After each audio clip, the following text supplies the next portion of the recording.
ان کا سوچے، حضرت آسیہ رضی اللہ تعالیٰ عنہ کا، یہاں تو یہ کام کیا اس نے صرف، اور انہوں نے کیا کام کر دیا کہ کیلیں ٹھکی ہوئی ہیں، پاؤں میں بھی ٹھکی ہوئی ہیں، ہاتھوں کے اندر بھی ٹھکی ہوئی ہیں، اور سینے کے اوپر بڑا پتھر رکھا ہوا ہے،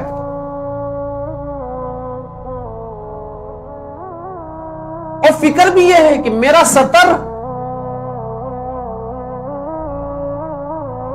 نہ الگ ہو جائے،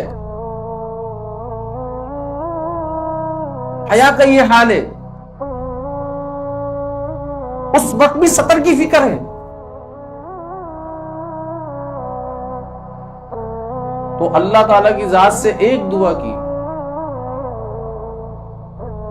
کیا دعا کی؟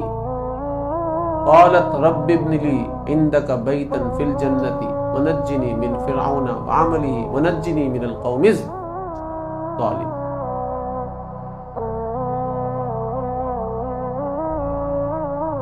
کہ اللہ، عجیب دعا ہے اس کے اندر، عجیب دعا ہے، عجیب جملے،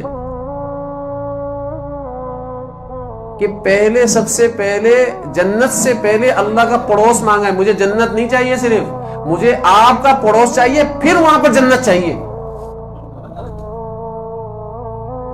ایسی بلاغت کے ساتھ دعا مانگی ہے،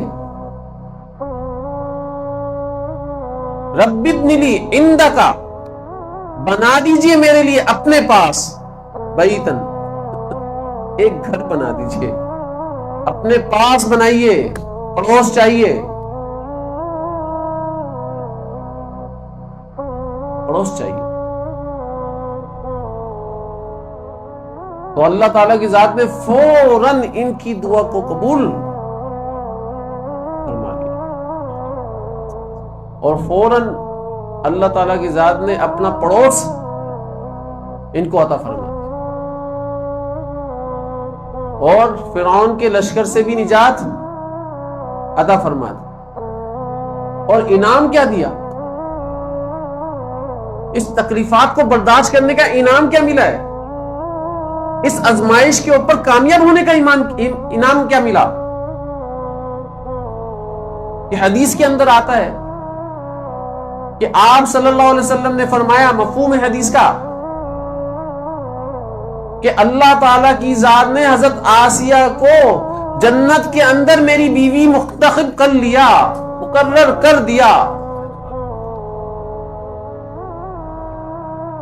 منتخب کر دیا۔